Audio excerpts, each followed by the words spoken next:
welcome back to another live edition of the Done Deal Show on the Football Terrace. I'm very, very proud to be joined today by Ben Jacobs. How are you?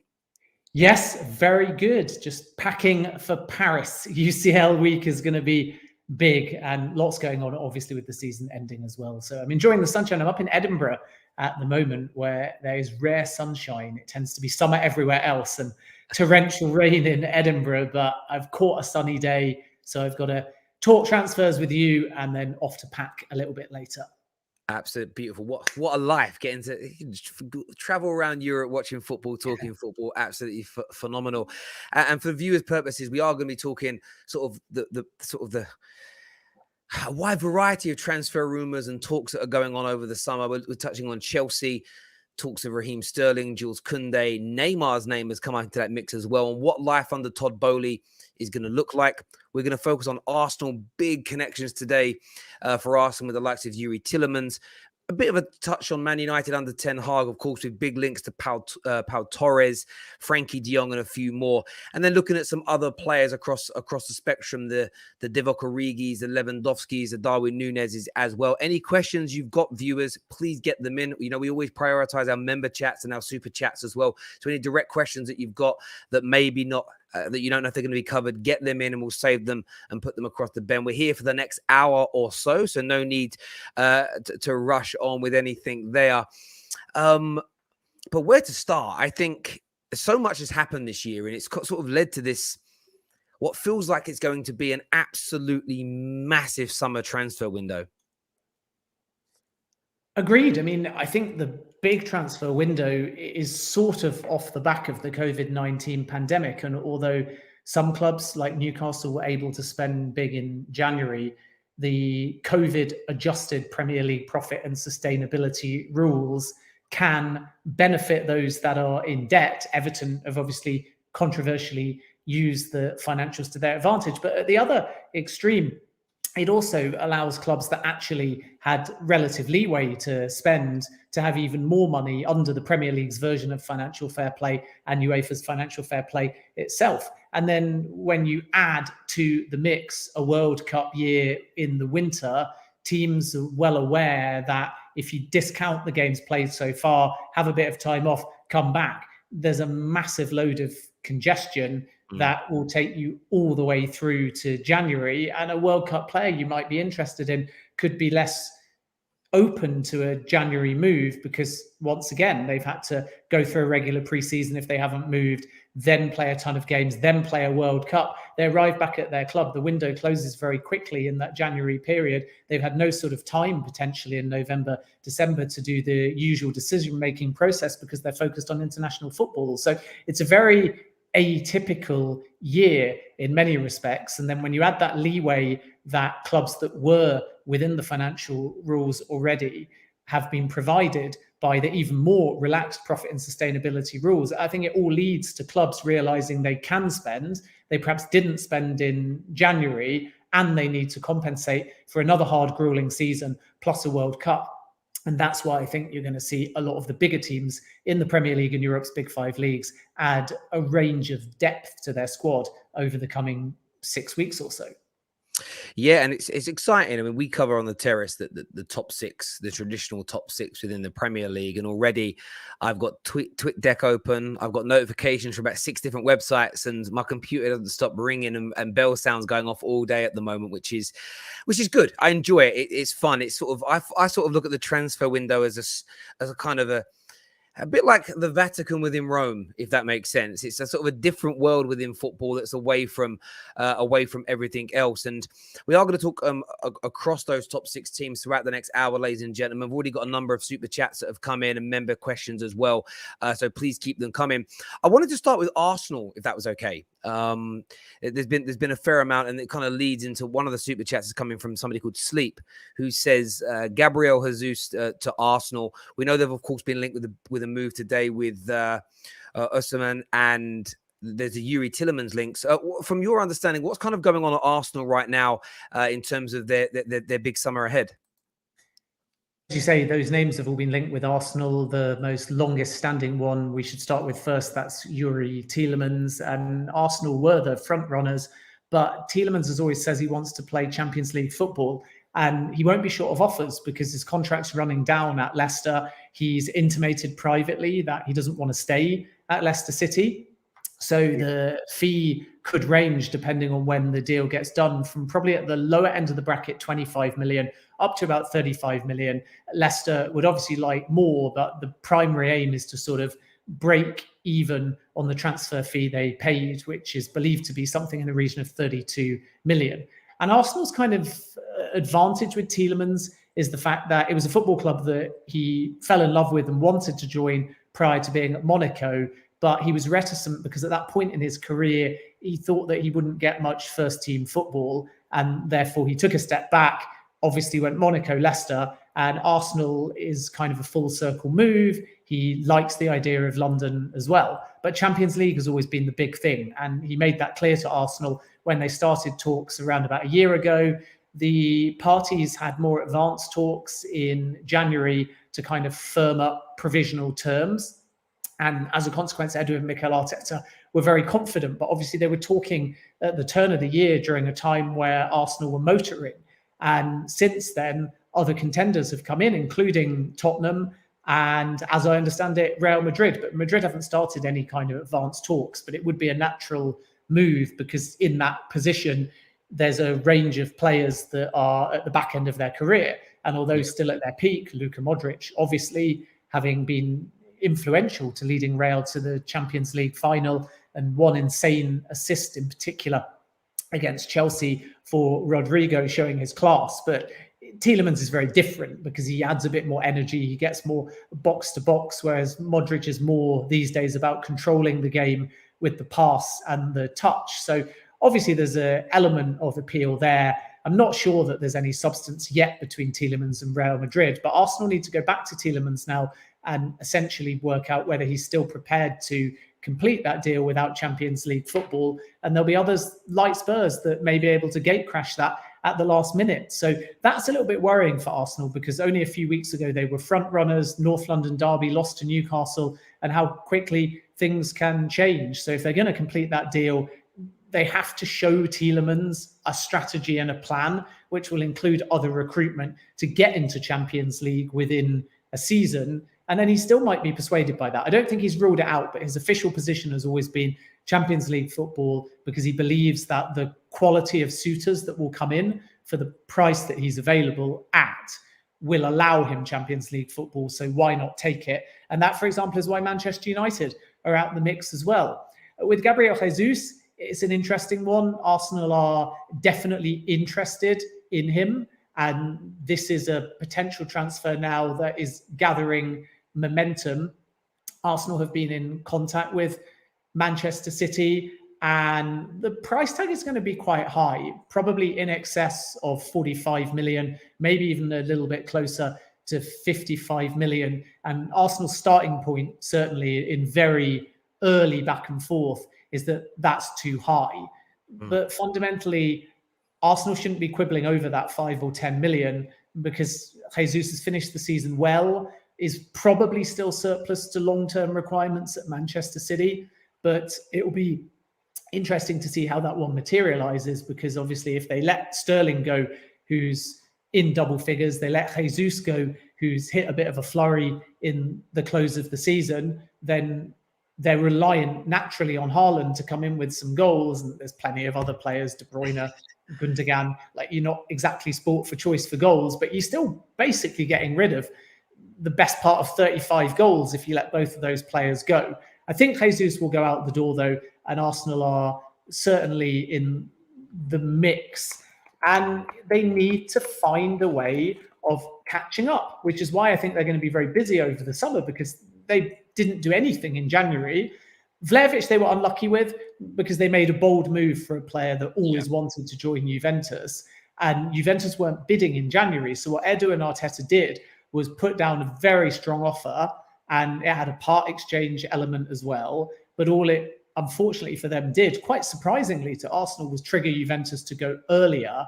And because that was always his preference, it made it a tough deal because the player was always more likely to pick Juventus. So now Arsenal need Jesus, ideally, if they can get hold of him. But they need a 20-plus goal striker. So, Victor Osimhen falls into that category potentially as well. A good age, has had a phenomenal season with Napoli, and will only grow and score more goals. 14 Serie A goals this season, 18 in all competitions, double figures for the last 4 seasons, including when he was in the Belgium Pro League on loan. And that was during a time also where he was starting to kind of become more of a poacher. He's now got a real sense for goal, and I think would warm to the pace and the physicality of the Premier League. But again, that is a deal that is nowhere near. So Arsenal have an interest, but Napoli are intent on a sky-high fee. So I think the challenge for Arsenal is to kind of be consistent in their approach, because if they're quibbling over 45, which perhaps they want to pay, versus 55 for Jesus, then that strategy is not going to convince Napoli to sell, because they're going to slap a price tag on Osimhen for in excess of 75 million. And if Arsenal don't see value in Jesus, who knows the Premier League and is a more instant goal scorer and somebody that wouldn't need to adapt, if Arsenal aren't prepared to pay that, I'd be surprised personally, only my opinion, if they find another 30 or 40 million to convince Napoli to sell. So, these are all players that would add to Arsenal's Champions League challenge and credentials next season. But first and foremost, they have to maybe be prepared to see value in a player and what they can do, and discount the value of the transfer fee. In other words, overspend, because they realize over time they'll get their money back on the field, rather than look at the terms of the deal and just be put off by price tags. Because if they're quibbling over 5s and 10 millions, then another team will come in and they'll end up losing out, because maybe they're a little bit, I don't want to say indecisive, because that's a bit unfair, but they're too prudent minded, and they look at the financials over the value of the player on the field. And I think that's a really fair point, because I look at Arsenal now and they need to add, age is key, but they need to add quality.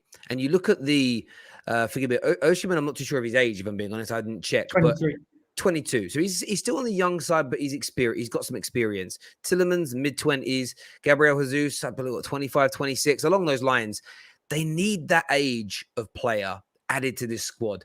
They tend to be a little bit more expensive if they've been successful in their previous teams. They need to add that experience to help the Sakas, the Smith Rowes, the Martinellis almost go to that next level. I think it's really unfair to expect players of that age and category to be able to carry a team into the Champions League and beyond. You need to add that experience in. And I suppose for Gooners that are tuning in and listening, like, what is your take on that around, the club and what they're doing and things along those lines? I'm not sure what happened there. There we go. We got Ben back. It might have fallen. But yeah, look, viewers, let us know what you think and feel in relation to that. There's a comment here that says our transfer policy scouting is shambolic. It's a disgrace. Okay, it's a Chelsea one. We'll come to the Chelsea one in a few moments' time. But yeah, they look like they're going to be busy, Arsenal. There's reports of another £150 million that they're going to spend this year. Based on what you've heard and what you've read and what you've been told, do you think that's a sensible figure for Arsenal fans to kind of attach to their club this year, or do you think it may be more or less than that? I think Arsenal have the budget, which is probably what's frustrating to a lot of fans listening. And when they were prepared to spend the kind of money that Napoli would demand for Osimhen on Vlahovic, then it's obvious that there is at least that 100 million there to spend, probably is a minimum.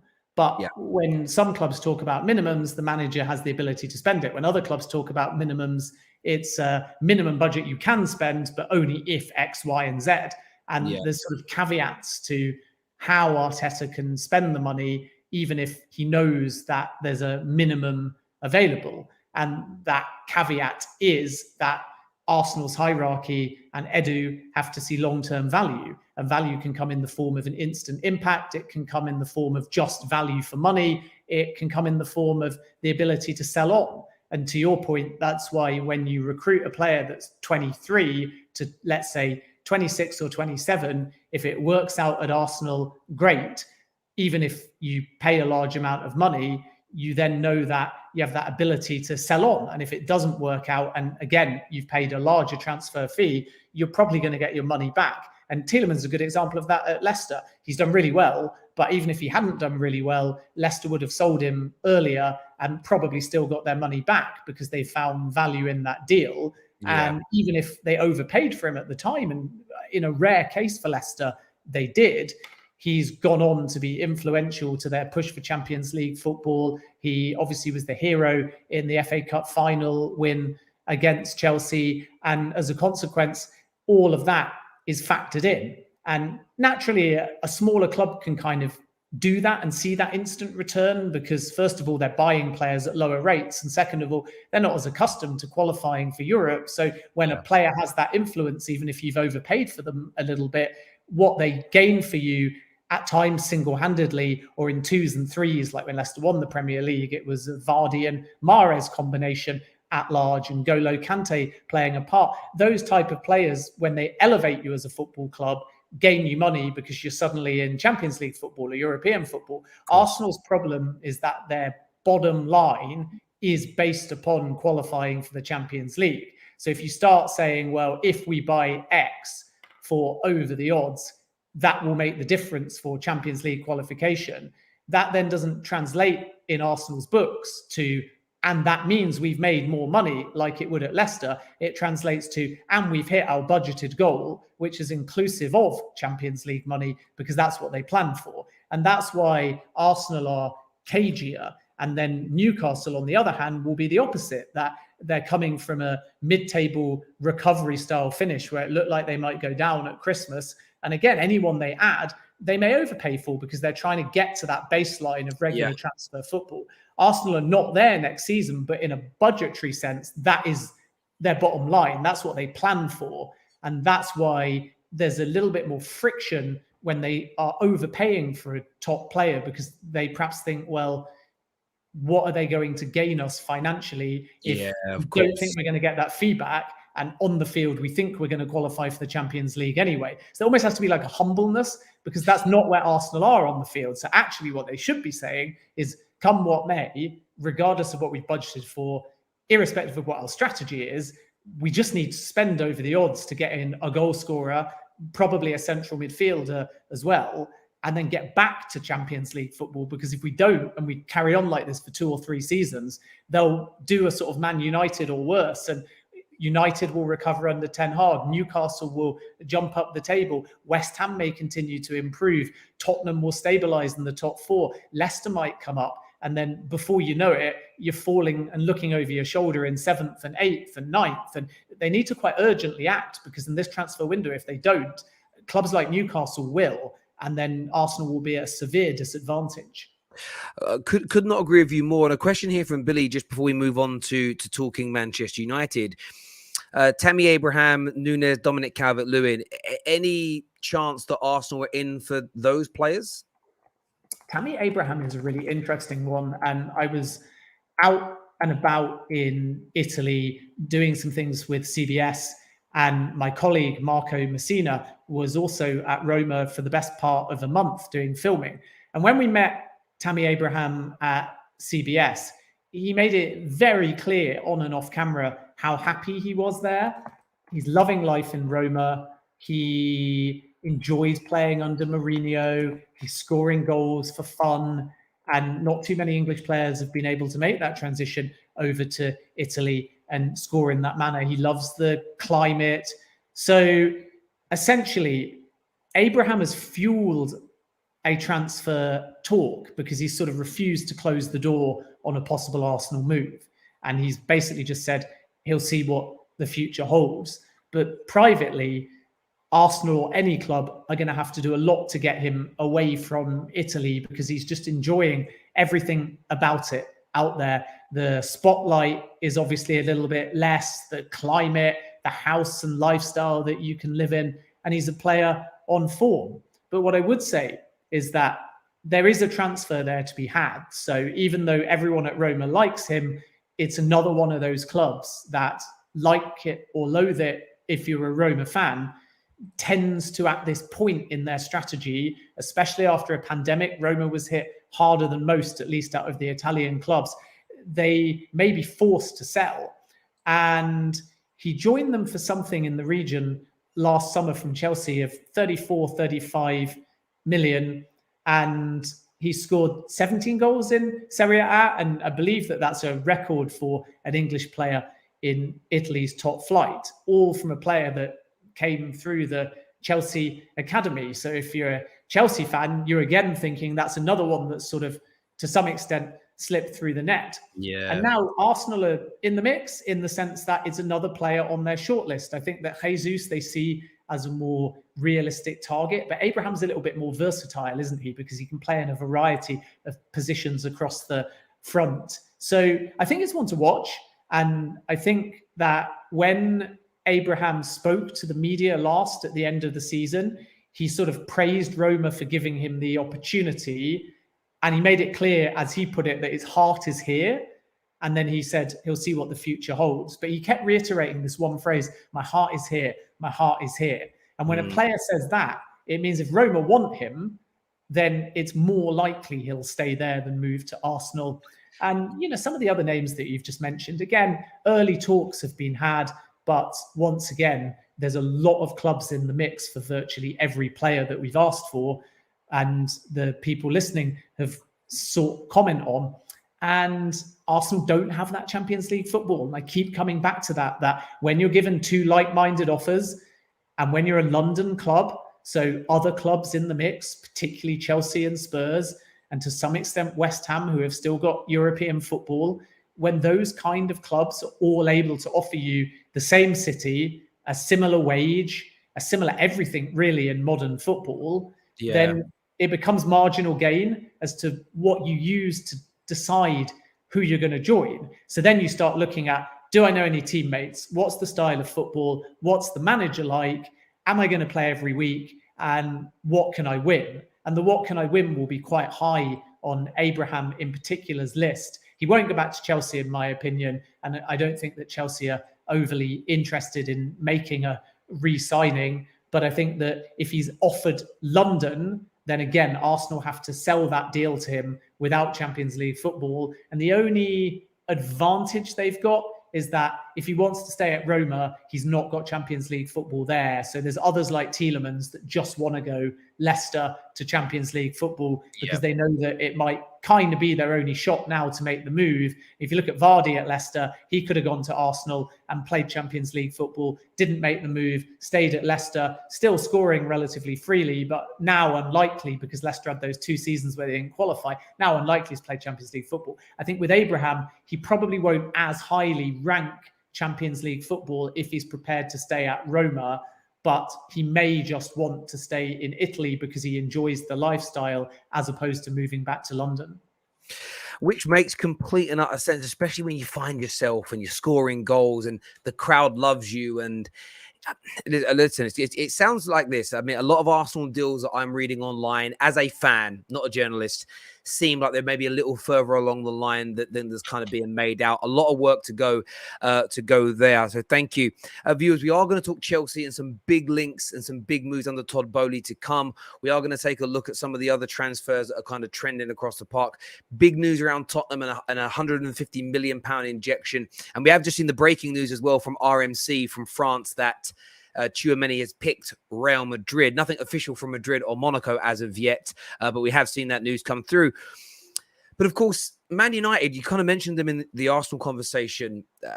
Ten Hag has joined. He's done his interviews. He did his first press conference. He's doing the whole walking around, shaking everybody's hands. Frenkie de Jong is a really big deal that has been sort of trending for 2 weeks now across socials, and I'm sure you've had a lot of replies and a lot of DMs asking if you know anything. So starting with Frenkie de Jong, what do you expect from Man United, who of course themselves don't have Champions League football, but are going to want to make a big splash and impact this summer for Erik ten Hag?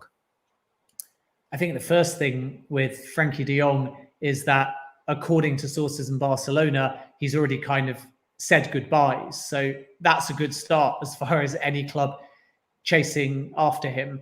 and naturally a perfect fit and a player that Ten Hag would like to bring in.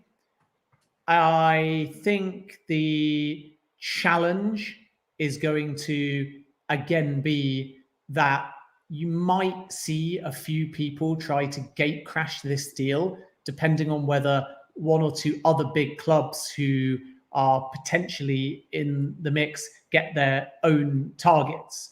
So Real Madrid's naturally a good example of that they failed to get Mbappe. They, as a consequence, turned their attention elsewhere, and they never went in the mix really for Haaland in the end because they thought they were going to get Mbappe, and now they're going to have to turn elsewhere. And a number of players potentially that Real Madrid get will be at the detriment of other clubs, and Real Madrid will opportunistically gate crash deals potentially because they now know that they have to fill gaps that a few weeks or months ago they thought would be filled by an Mbappe. And I'm sure that if it was the other way around, and City deserve credit for this, I'm sure that if there was a scenario where Real Madrid knew that they were not going to get Mbappe, at that point, if it was earlier down the line, they would have absolutely come in for Haaland. So it just sort of shows you that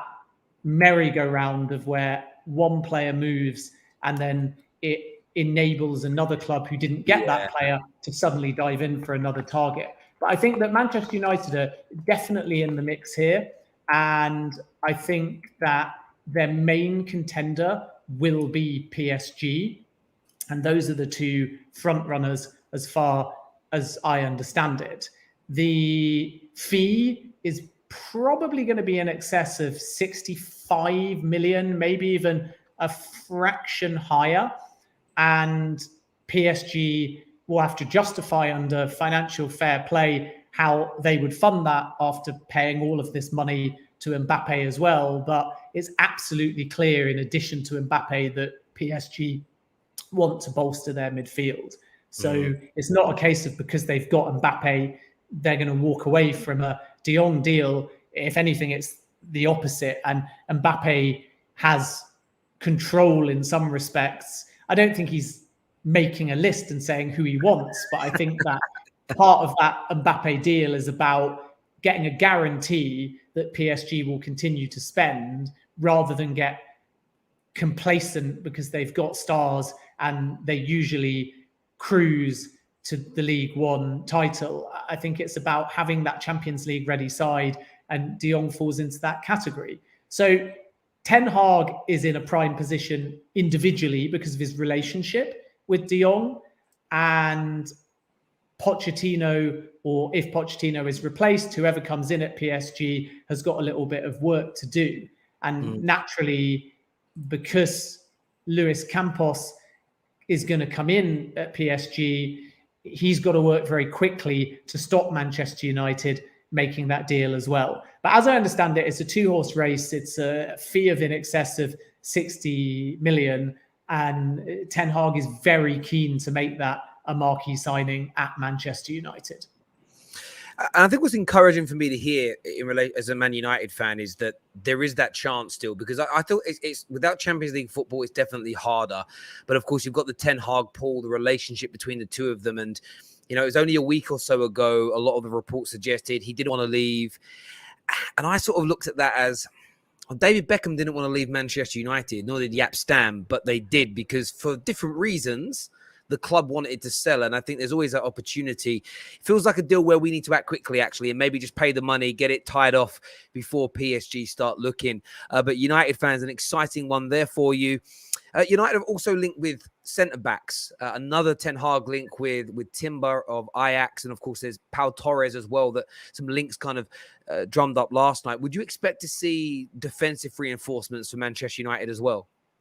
Yeah, absolutely. And Pau Torres is the one. Excellent season with Villarreal. Chelsea firmly in the mix there as well, even though Kounde is probably going to be the first signing under the new ownership group. And Timber, another one that fits into that desperate need for Manchester United to find a new centre-back. I think that Eric Bailly and Phil Jones are likely to leave, so that further intensifies the need for a centre-back. Harry Maguire has been linked with one or two clubs and continues to have a kind of love-hate relationship with the Manchester United fan base. So defensive reinforcements are going to be absolutely essential. And obviously, if you look at Timber particularly, he's played under Ten Hag at Ajax, so it's logical that the new Manchester United manager, in making signings, would put a preference on players he's worked with or knows before. And I think the reason for that is not every manager will do that. Eddie Howe doesn't have to do that at Newcastle United, even though it was the case with Kieran Trippier. I don't believe that Thomas Tuchel absolutely feels the need to get a player he knows. But I think the difference at Manchester United is that the new manager, any new manager that's been in really since Alex Ferguson, but Ten Hag, Ralph Rangnick would probably make the same point as well. I remember talking to David Moyes and he said this as well. That football club is so political behind the scenes and in the dressing room that before you actually buy a player that appears to fill a hole, do a job, strengthen the team on paper, which is what the fans want to see naturally, you actually have to change the culture. And in changing the culture, it's better to have personalities and fits, a more cohesive dressing room, a greater bond. Players you know are not going to be, for want of a better phrase, bad eggs. And I'm not saying that Manchester United is full of bad eggs or anything, but I would certainly say it's full of diverse egos. And ego doesn't always mean bad. And it, I suppose, implies that if you've got an ego, you're sort of a Billy Big Boots, or you're desperate to play, or you want the control over the dressing room. But it's not always that. Ego can also just be a clash of styles, a clash of cultures. And over time, it creates cliques in the dressing room because certain players like linking up with other players on the field or socially, and others don't. Certain players keep their heads down and others don't. And it just creates these divisions. And Manchester United seems to have developed a habit of this. And not even just recently. I mean, we all know the story about Cole and Sheringham being a prolific partnership up front, but never saying a word to each other. And that same bizarre dynamic of teammates by name, but not by nature. That's how I describe it almost. That is Manchester United now. They're teammates by name, but not by nature. They're playing as individuals. There doesn't appear to be much of a bond in the dressing room. So what do? You strengthen in the areas you need, and defense is a big one. But if you're Erik Ten Hag, you try and bring in players you know that have got the right attitude and the right mentality. And right now, assuming you've got a baseline of good enough to contend for, let's say, Europe as an absolute worst case scenario, if that's where you start, I'd be looking at people that can help you facilitate that over even a marquee signing, and that enables you to redefine the culture of the dressing room. Of course, Manchester United needs 6 or 7, so they can do both. But if you were to weight it, I'd be trying to bring in 4 or 5 names that add depth, are great personalities, are going to fit in well with the dressing room, are going to show the respect for the shirt, and are going to earn their place in the side. And then you try and bring in 3 or 4 around them that, yes, are marquee signings, but are not marquee signings that are going to rock the boat or come with too much ego. Because if they do, then United are in big, big trouble. And I think that some of their other targets away from just the defenders probably fall into that category. Darwin Núñez, for example, great player, be a perfect signing for Manchester United, doesn't come with a ton of ego off the field. Christopher Nkunku at Leipzig don't really want to lose him, so it's maybe a bit of a less likely signing, but again, isn't going to cause any problems in the dressing room, is very mild-mannered and humble, but still got that swagger on the field, which is a good thing. Yeah. And maybe Sam Johnston as well, even though not an integral part of the Manchester United lineup. But I think that if United lose Dean Henderson, they'll need another goalkeeper, and Johnston had come in, could be loaned out, of course, or could just end up within the squad. And another name that is off the field, and maybe fans don't always think of this, but off the field, has got a good personality and is very liked by his teammates. And that's Ten Hag's priority, is to build a chemistry. And then with that chemistry, as long as you have a baseline of signings that are going to keep you in the mix for Europe with that chemistry on top, that's when Manchester United will start challenging for Champions League again, in my opinion. I think a lot of Man United fans agree. I think I'm a United fan, just for full disclosure. And I was talking in a group today, and we are sick and tired of hearing words like culture and reboot and rebuild, not because it isn't essential. We know it has to happen, but mainly because we've been promised it sort of 3-4 managers running, and it's always fallen short. As an example, I suppose the encouraging aspect this time round is some people have left for positive reasons, have done good jobs, and other organizations have come in, but a lot of senior figures appear to be moving out from a number of positions. And the talk is that Arnold is very different from Woodward. He wants to delegate the footballing decisions over to football people, as opposed to the quote unquote bankers making these decisions. And that's the positive from me.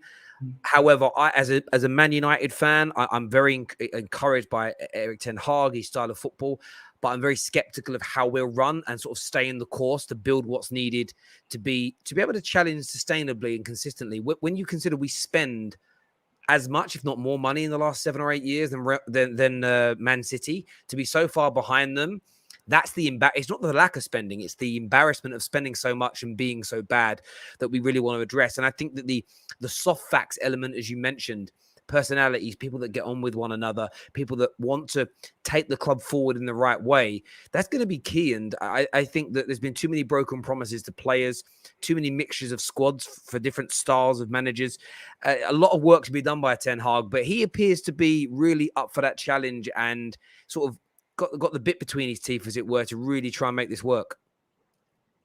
Yeah, and he wouldn't have joined Manchester United unless he was confident in being able to change the culture as well as the fortunes on the football field.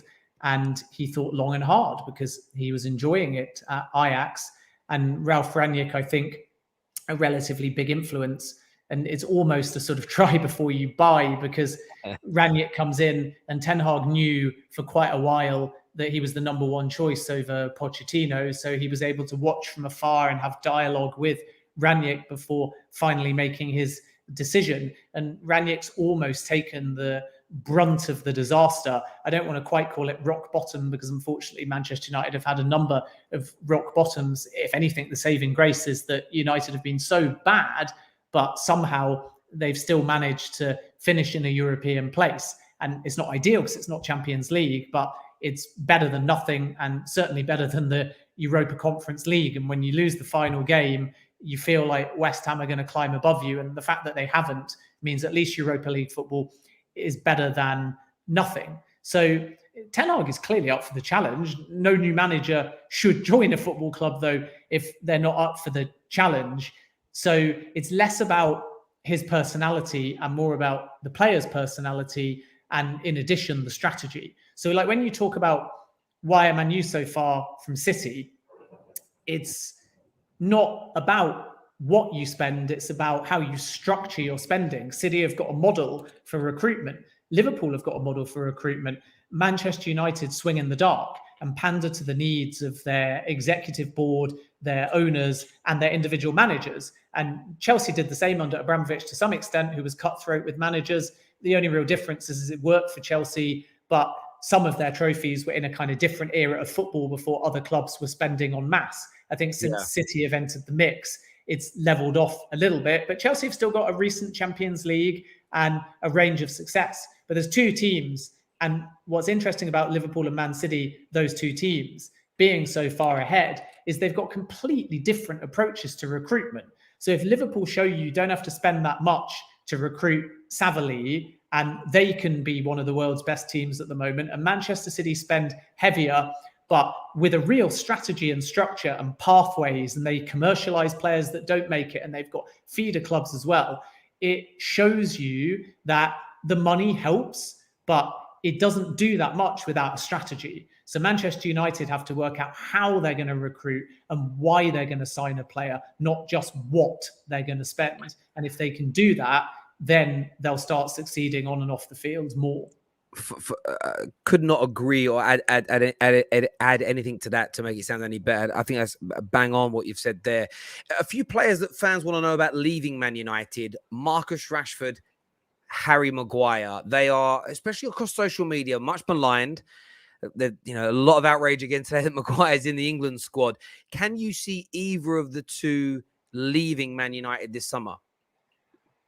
Well, it'd be interesting because if Matic goes and Pogba, let's say, then are you also going to let Maguire and Rashford go? And you've suddenly then got a large exodus, and the signings Ten Hag would then have to make would be in excess of 6 or 7, if not closer to 10. So it's a challenge. Rashford, it's possible, but there is not as much interest as perhaps there was a year or so ago when Manchester United's stance was that he was not for sale. There was probably a point 12 months ago where Manchester United wouldn't have even entertained an offer for Rashford for under 85 million. And now the price tag is much, much lower. And that's opened the door to possibly Arsenal, although they've not taken any active steps yet, and definitely Newcastle United. But Newcastle United have been burned with Lingard and Manchester United before. So those two clubs do not have a particularly strong relationship.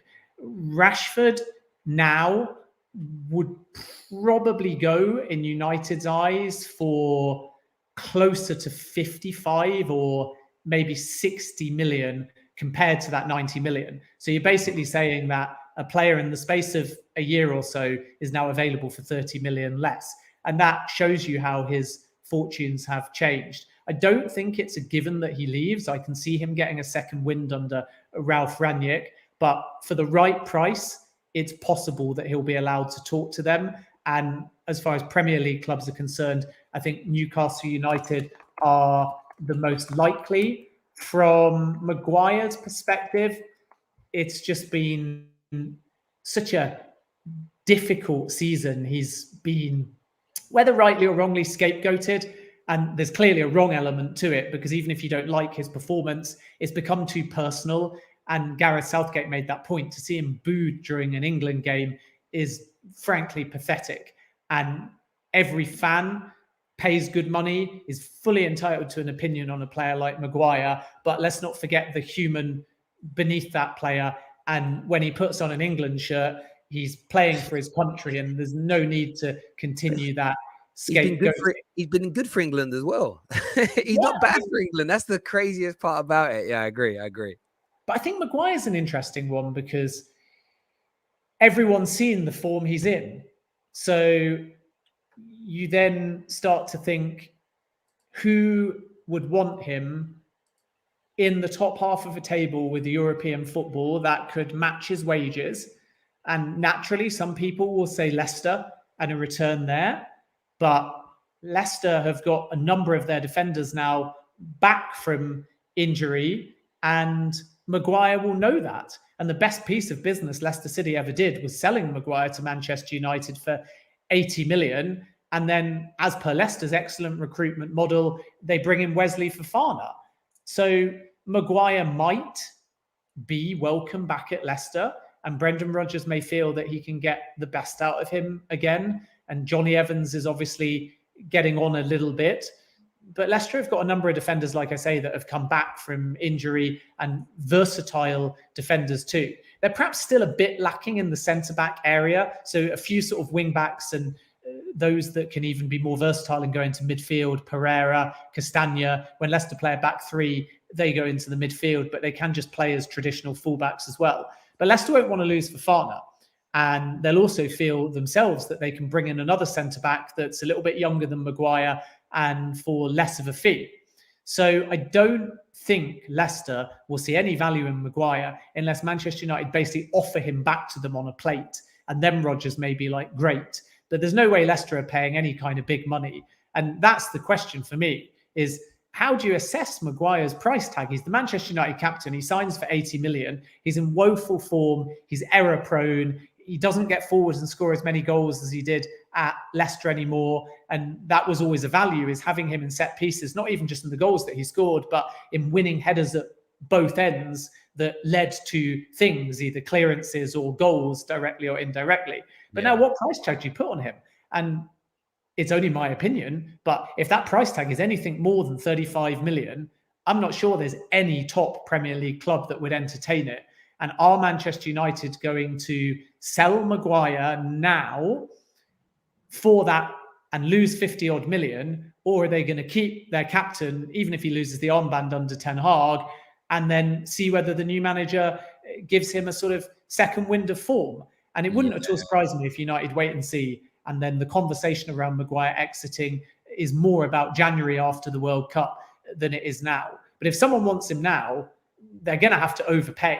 And everybody has seen the kind of form he's in. So why, with other centre-backs available, are you going to overpay and risk getting someone that's out of form and out of confidence? So unfortunately, despite the rumours, it wouldn't at all surprise me, unless United, like I say, give him away, if Manchester United end up being stuck with him. And a lot of fans agree with that point there on Maguire. It's United are going to have to lose a lot of money, even based on his current valuation. Forget the 80 million. We're losing money on that irrespective. So, yeah, I agree. And it's whether or not Ten Hag can turn it round. It's interesting because a few United fans were triggered yesterday with why is Ten Hag praising him? And I've said this before to people. I know we like to sometimes get on our own. Everybody attacks Maguire. Every time the fan base makes him trend for being awful, every time if a manager was to criticize him, every time you do that, you knock pounds off his valuation. So even if Ten Hag wants rid of him, Ten Hag's got to big him up, talk about how much he wants him, talk about how much of a great player he is, because you have to try and convince people that he's part of the plans. Because when you're not, there's no value, and it matters a lot. But a lot of United fans would like to see him go, especially they would like to see the captaincy at least taken away, because they feel that's a bit of a problem piece. But I'm sure that's going to be addressed once the players return back from their summer holidays. Viewers, we really appreciate you watching. Just nearly 2,500 of you watching us live, which is amazing. Can you hit that like button for us, please? That would be amazing right now. Let's get this past 500 while we're live on the air. We are going to talk Tottenham's war chest a little bit later and go to some of your questions. But I would like to speak a little bit about Chelsea, because a little like Man United. United is more managerial, but with Chelsea, there is, of course, the Todd Boehly ownership, which is seemingly going to be announced very soon. I've read some big links in the last few days. I've seen Raheem Sterling. There was Tielemans that looks like he might be going to Real Madrid now. Neymar's name's come up, and I haven't delved too much into that because I was very intrigued to learn what's going on. But in terms of Chelsea this summer, what's to be expected, and who are the kind of big names that they are linked to? So the Clearlake Boely group are due in at some point this week. They will get government approval today. They have to, or they could miss the deadline to register for the Champions League, which is May the 31st. No chance of that, unfortunately, Arsenal fans, as far as I understand it. The deal is on track. And then they'll announce a statement probably after they've transferred the funds, but possibly once they've got the physical license in hand. And therefore, that will be within the next 24 to 72 hours. And the plan is to have a transition period with Bruce Buck and Marina staying on. And therefore, the budgets and the targets are going to be very similar to the previous regime. But of course, the new ownership group will want a couple of marquee signings. And they'll have to, because there's a range of outgoings at Chelsea. And Rudiger, Christensen, Alonso, possibly Kante, Jorginho, potentially Lukaku. That's a spine of a team, some of which Chelsea fans are quite happy to let leave, but others that, of course, they would have preferred to stay, particularly Tony Rudiger. And each of them in those areas need to be replaced.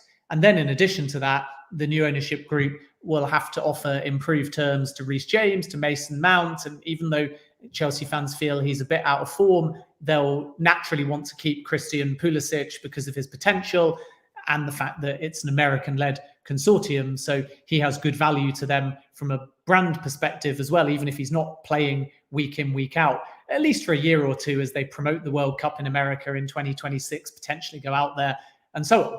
So Chelsea's task for their men and women's team, in fact, is to hang on to those existing names that need improved deals, to recover from this period where they've had sanctions and they're playing catch up, therefore, with the summer transfer window, and then to look at marquee signings. And who might those marquee signings be? Well, Neymar is linked because he's already played under Thomas Tuchel, and Tuchel, in responding to those rumours, called him a nice guy. I think there's a lot of work to be done on that transfer. And as far as I understand it, Chelsea have not made any active outreach to Neymar's people or PSG, but Neymar's people have intimated that he might be available this summer. He doesn't fall into that strategic signing of being of the right age or value, but it'd be interesting to see whether Thomas Tuchel feels like it's somebody in the short term that can help Chelsea close the gap between themselves and Manchester City and Liverpool. And Tuchel's sort of always said with Neymar, even when he was at PSG and off being a bit more volatile and partying away and no one always knew where he was or what he was doing, he's always said that Neymar is at his best when he has that bond between himself and his coach. And he needs a lot of kind of attention and a hands-on manager. And Tuchel would be very good. So the Neymar links are natural, but to be clear, there's not yet any kind of advanced talks, but it is a name on Chelsea's long list, if you like. But there's other names that are more imminent on Chelsea's short list, and Kounde is one of them, and that will help with some defensive reinforcement. Sterling is a name that's kind of later to the mix. So Chelsea haven't actively explored Sterling. In fact, over the last 12 months, really, it's been Arsenal and Tottenham that have looked into Sterling. And Sterling's people have always made it clear that he plans on deciding his future after the season has ended, i.e. now. But a few weeks ago, Spurs had made a very clear pitch to his people and said that they were interested. And Arsenal have always been chasing his signature. I don't see him joining Arsenal. I think that's an impossible move now. I think Tottenham's Champions League qualification makes that a possibility. But there's also Real Madrid late into the mix as well. So Chelsea, if they enter the race, would have definitely some sway and leverage. But Sterling, I think, is actually going to decide less based on the club pitch, because they'll have a range of strong offers. And he's still had a good season at Manchester City. Even if people kind of think that he's been a bit more of a bit part player, he hasn't. He's scored double figures in goals, and he's had a reasonably integral part, not in all competitions, but he's had a reasonably strong role to play. So if he chooses to leave, then I think he's going to do that based upon him and his family and his lifestyle and where he thinks his next big challenge is. And for some reason, there's always been this rumbling that he doesn't really want to go to London again, not that intent on being in a capital, playing in a capital. And he's also said on record before that Real Madrid is a very special club and it would be an honor to wear the white shirt. But those are only historical comments. So right now, I genuinely think he's undecided. I think Tottenham have made the strongest pitch, but Sterling has made it clear to all suitors that he wants to wait and see and assess his offers. And if Real Madrid come in, I think they become the front runners. If they don't, then he has to decide between staying at Manchester City or maybe making that move to London that he wasn't really that intent on. And the strength of the offer, the package, the lifestyle that he can have, what's available to play for will obviously be really important, because I think he thinks leaving Manchester City, he wants to be integral to the club he joins. He doesn't want to go somewhere and be a bit part player. That's obviously a question mark with Real Madrid as well. He wants to have like one or two more really big seasons where he's playing in his favoured position and he's integral and he's a big part of the club on and off the field. And I think Spurs could offer him that. But as I say, I think he's completely undecided. And Chelsea, again, haven't been able to make headway there. Chelsea will have other targets too, because they need to work out what they're going to do in midfield. Jorginho, Kante in particular. They have to bring in a striker, especially if Lukaku leaves. Not entirely convinced by Lewandowski as a realistic option for Chelsea, unfortunately, at this stage. So where are they going to find those goals if Lukaku's one of the players to leave? Where are they going to find a defensive midfielder or a box-to-box midfielder? And then how are they going to replace the defenders that leave? And Kounde obviously falls into that category too. So I think that will be Chelsea's thinking, but it's a twofold strategy, really. It's damage limitation with who leaves, and it's tying down players that just desperately need new contracts. And they've not, during the sanctions with some of them, like Reece James, been able to start that. And then it's how do you add a marquee signing? Luckily, the money's there, though. So the sanctions you can forget about once the new ownership group come in. And then Chelsea are comfortably within Premier League profit and sustainability, especially because of the relaxation due to COVID. They're also comfortably within UEFA's financial fair play. So if they want to spend 150 odd million or 200 million, they can do that in this transfer window. It's just a case of ensuring that those signings fit into Tuchel and Emma Hayes' strategy. And until the new ownership group fully come in and engage with talks with both managers, they won't really know what they're dealing with. That makes a lot of sense, and a lot of rival fans have been hoping that they get a Hicks and Gillette, they get poor owners, they don't spend money, they go from signing £100 million players to signing I don't know, Charlie Adams of this world, if that makes sense. With all due respect to Charlie Adams, there are a couple of names that you mentioned. I wanted to ask about Jules Kounde when you mentioned the word imminent. Is that a deal that is almost done? I mean, that is rumored that he's in London right now. Is that something you can see happening pretty quickly? Because it almost happened last year.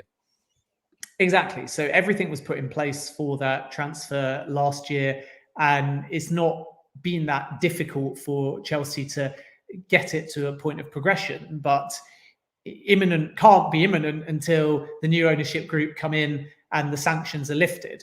But what it shows you is that, again, the new ownership group will adopt the transfer strategy of Abramovich, and they'll be led in the short term by Marina and Buck, simply because they're not going to come into the club and be that aware of the football side of things, at least recruitment-wise. So they will rely on the existing Chelsea infrastructure from the Abramovich era to carry on facilitating any targets they can get towards the beginning of the window before they settle and develop their own recruitment model. And the Sevilla defender Jules Kounde falls into that category. It's someone that Chelsea have lined up and been working on, knowing that they were going to lose players in that particular position, but they cannot get that deal signed, even unofficially, if you like, until legally the new ownership group come in. So as I understand it, Kounde was pictured in London. His people have been very coy as to whether that is a personal trip or specifically to talk to Chelsea. And although people will assume it's the latter, again, Todd Boehly and his group cannot do anything with a player.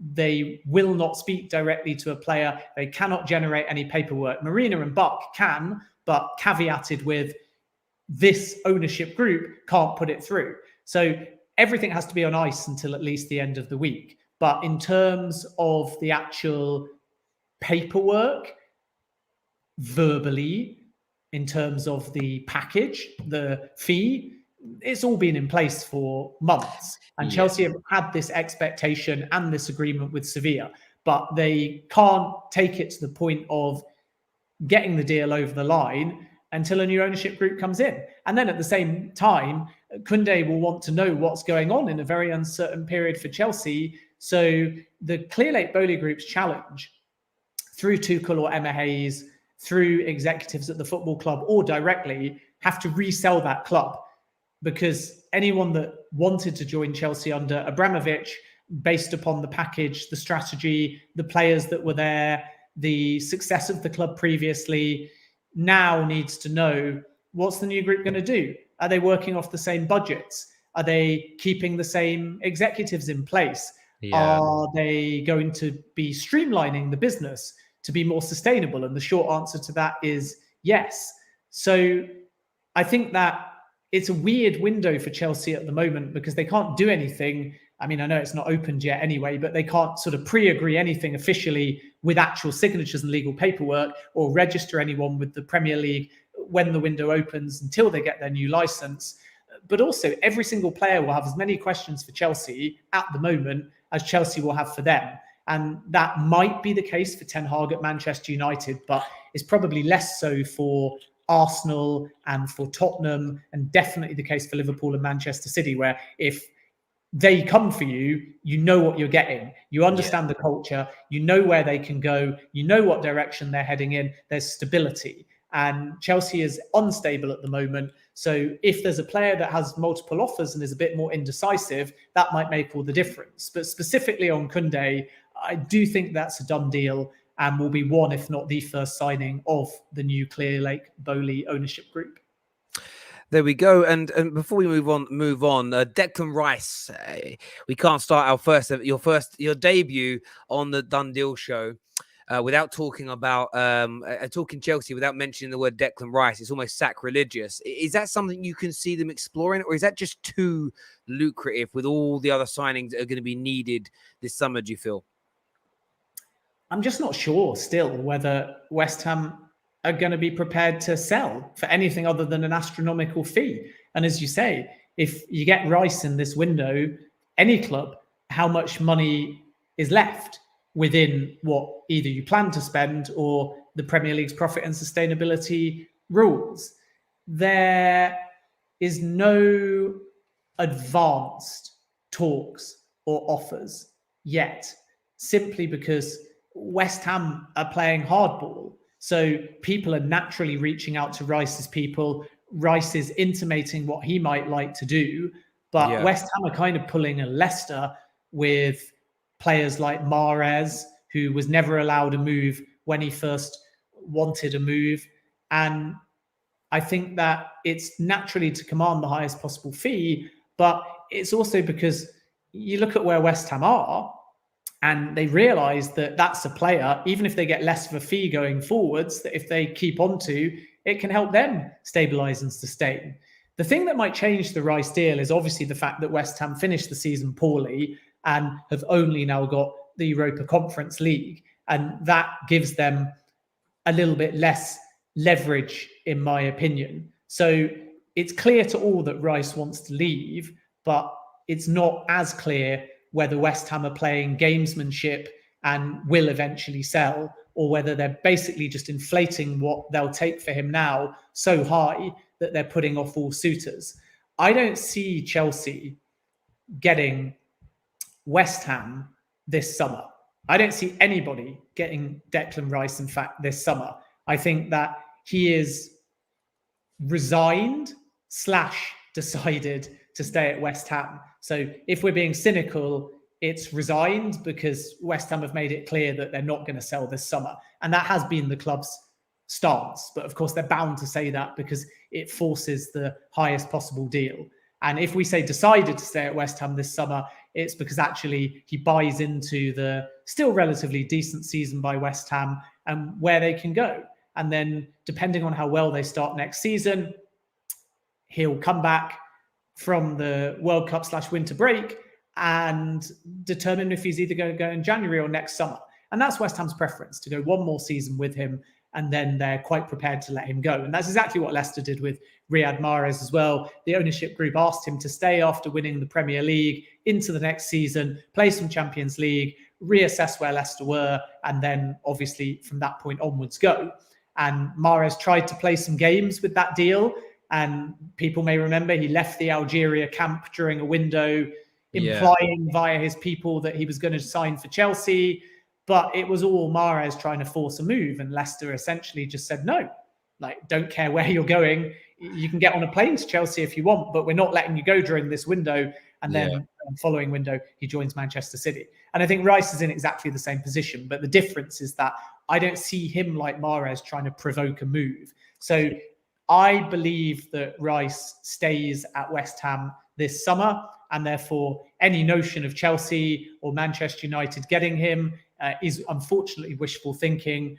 And then depending on where those clubs are halfway through the season will determine the kind of leverage they've got. So United are completely out the race for Declan Rice right now. He's not going to leave West Ham, go up to Manchester, play at a club that's a wreck behind the scenes. Man United might have that money, but Rice will not be sold on that deal. And if they want a player sort of in that area of the field, they should try and somehow get Tielemans, even though he wants Champions League football. It's far more realistic for Manchester United. But if Man United are flying high under Erik ten Hag, they're halfway through a season, they look like they're qualifying for the Champions League, contending for the Premier League, everyone loves Ten Hag, the culture changes, a few other names come in, then it's a club Declan Rice would consider. But right now, if he had to pick between Man United and Chelsea, he would pick Chelsea. But it's not a conversation because I firmly believe that he stays at West Ham this summer. Thank you very much for that update, viewers. Keep hitting that like and that share button right about now. Subscribe to the Terrace. Also, Tottenham Hotspur, another club which just, I mean, what a weird year. 67,000 managers approached in the summer. They ended up with Nuno. He went quickly. And then they got Conte, who they had the on-off thing in the summer with. They make the top four. Son's on fire, winning the joint golden boot.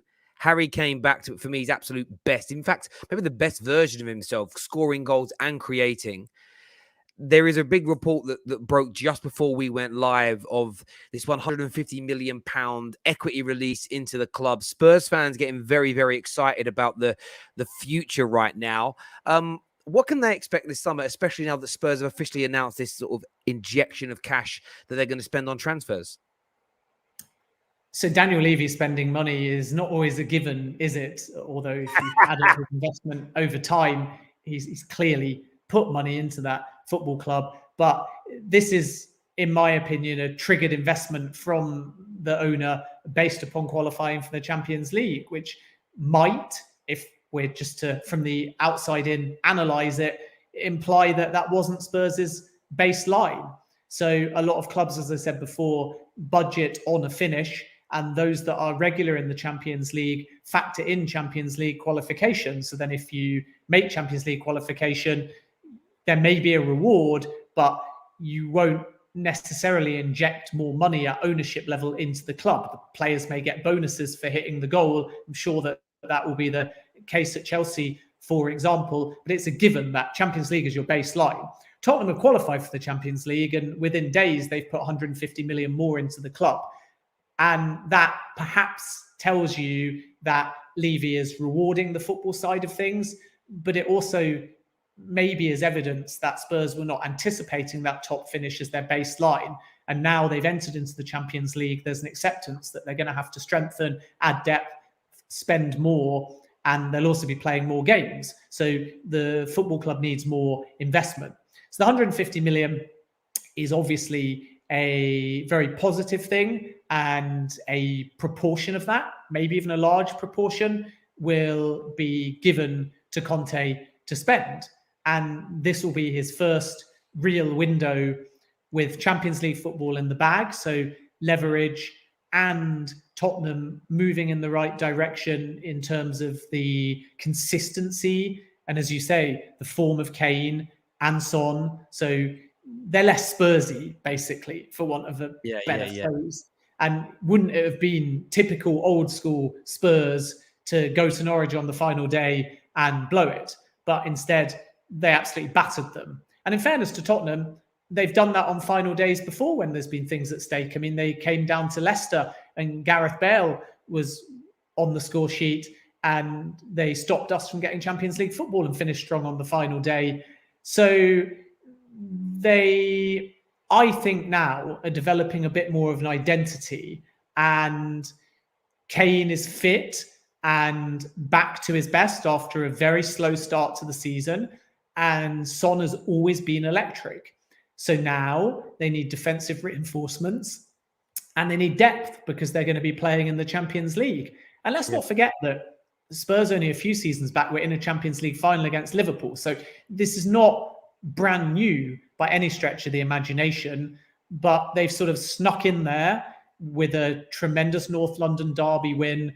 And then they've managed out the season, which was not something that they did in 2015-16 when Leicester won the Premier League. They faded at the end of seasons. And I think that Conte has done really, really well to quickly establish a culture and get the best out of his star names. So now they will put probably the bulk of that 150 million, certainly a large proportion though, into backing Tottenham and Antonio Conte in the transfer window. And it'll be really interesting to see how they spend that. Gabriel Jesus is another late player that Spurs have been chasing. Raheem Sterling, as I said before, could also be in the mix.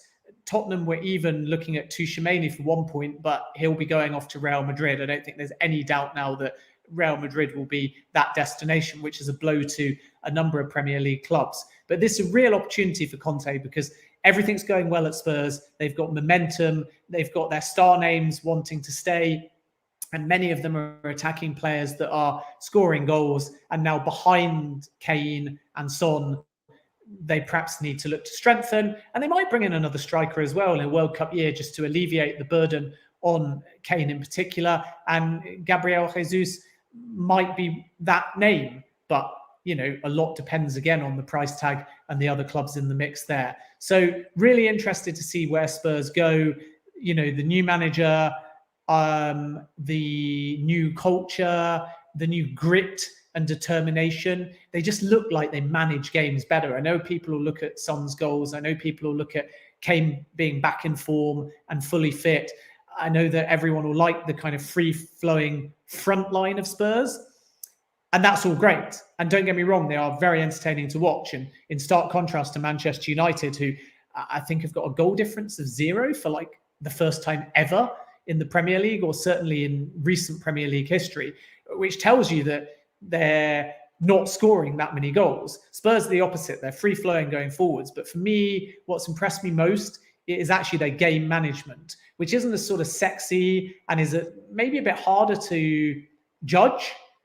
But there's just something about watching Spurs now where they look reliable in games when they have leads. And I'm not sure that I've seen that in a Spurs side in seasons gone by. And that's what I think is the difference. They start games better. They get leads in games and they don't blow those leads in games. They drop less points from winning positions. And that's why I think they've been able to beat Arsenal to 4th spot this season. I couldn't agree with you more. It's got to such a point where they've become so strong at the back defensively that people are calling for Eric Dyer to be back in the England squad, where if you mentioned Eric Dyer in England 12 months ago, you were laughed at in many ways. And I look at Antonio Conte, such an interesting figure, because most Premier League teams right now, especially with Burnley being relegated, Ten Hag joining, most Premier League teams from top to bottom want to play expansive open football. They want to attack. They want to have a higher line. Antonio Conte, it's a little different. It's a little bit, I won't say throwback because it's only 7-8 years ago. It's a little bit more defensive minded, a little bit more compact, a little bit more counter attack.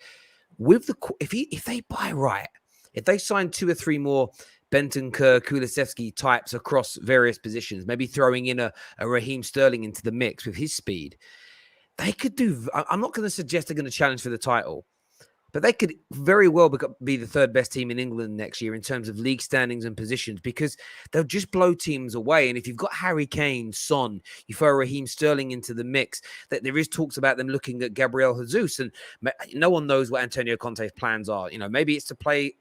One thing I've always wondered about Kane is give Harry Kane a partner. Maybe Kane can drop deeper now. You have Jesus as the number 9 that he wants to be. They could be very dangerous next season. And if they back Conte, a happy Conte is a dangerous, dangerous man for any other team, in my opinion. Yeah, I couldn't agree more. Definitely the kind of manager that thrives off momentum and also structure, particularly defensively. And Kulusevski has been brilliant, by the way, for Spurs too. So they have added well in the last transfer window, and they've got their top players thriving when it matters. It's almost like an anti-Spurs season, because they're a bit more notorious historically for starting seasons better and then fading. And this season, I feel like they started a lot slower. And then Conte has really been able to put his personality behind this team. And in the back half of the season, they've been brilliant. They've been exciting to watch. They've been free-flowing. They've been confident. They've not been as Kane-centric, even though his form has been good. So this notion of like, stop Kane, stop Spurs, offensively anyway, is very glib and superficial. But there is no denying that Kane at his worst for England and Spurs can slow down the play and can be a predictable focal point. What makes him unpredictable is the fact that even though you know it's going to go through him, he's still got that explosiveness and clinical nature at his best to finish and score goals. So why not be predictable if the guy you're giving it to can do that? But what I like about Spurs now is that there's just more balance and movement around Kane. And then at the other end, there's that defensive stability that Spurs have been lacking in seasons gone by. So all the momentum is with Tottenham, And if they therefore start next season strong and do make a few of these additions, they will be a force to be reckoned with. And it's really interesting because you've basically got a top two in the Premier League and then a gap. And at the moment, you've kind of got Chelsea a little bit better than the rest, but they finished the season in quite inconsistent form.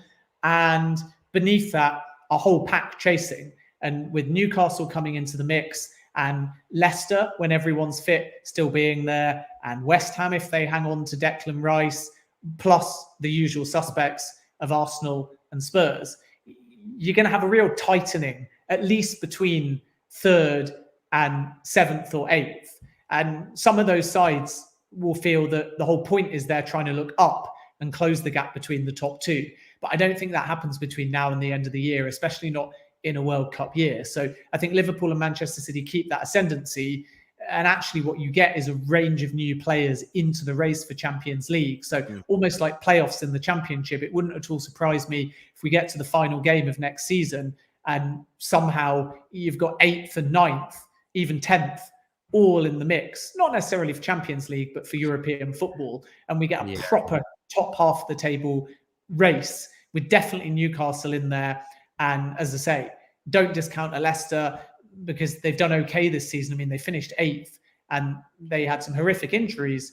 You can't rule out Wolves either, but Ruben Neves is probably going to go somewhere and that will be quite damaging to them. But it's just going to be intriguing because it is logical to say Spurs are going to close the gap and that it's going to be like Spurs and Chelsea fighting for third, then a bit of a gap. But it is also just as likely that lots of teams have very strong summers and we just have a thrilling, mouth-watering race for Champions League football with 6, if not 7 teams, but still Manchester City and Liverpool being the 2 that are miles above the rest.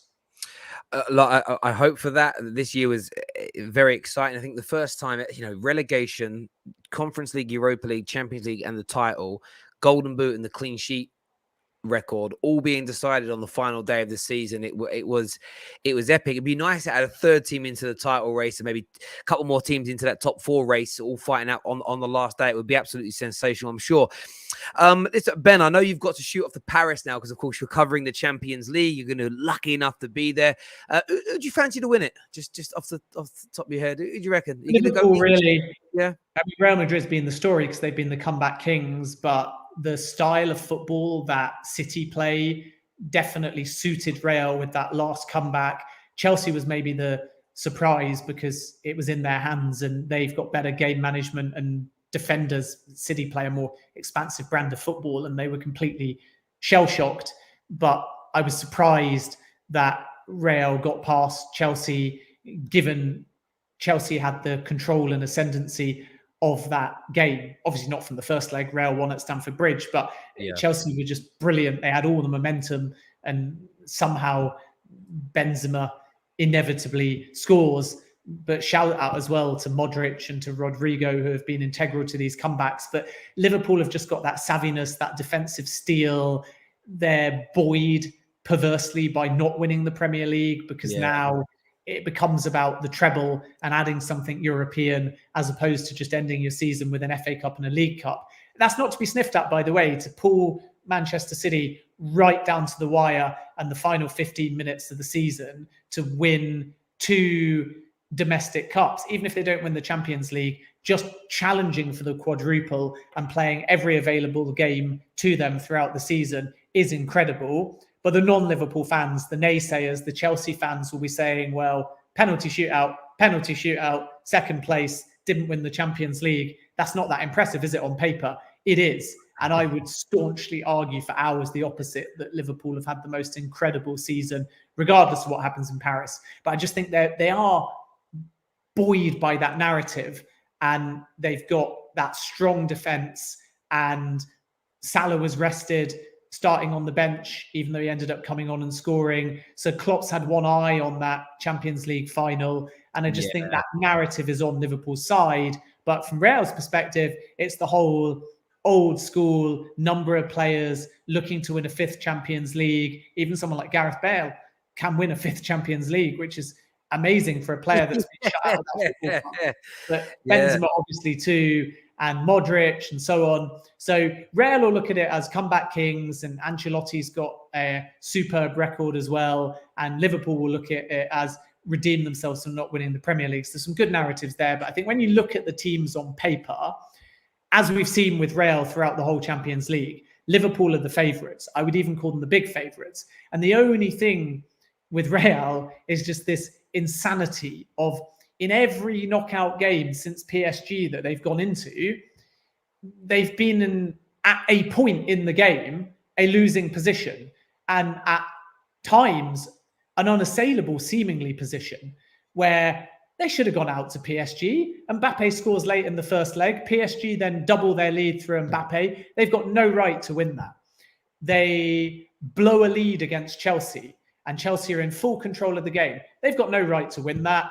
And Manchester City are minutes away from going through, and Rodrigo scores 2 goals in the 90th minute to take it to extra time. And then, of course, momentum switched. So is it one game too many for a Real comeback? And I think the answer to that question is probably yes. So for me, it's a Liverpool win. There's the 2018 Champions League final backdrop where Real Madrid won 3-1 against Liverpool. That was the game where Bale scored that insane bicycle kick and Karius made an error for his second goal as well. It was also that match where Karius just bowled the ball straight to Benzema, allowing for a tap-in. So I think Liverpool have got this like avenge backdrop, avenge 2018, avenge the Premier League.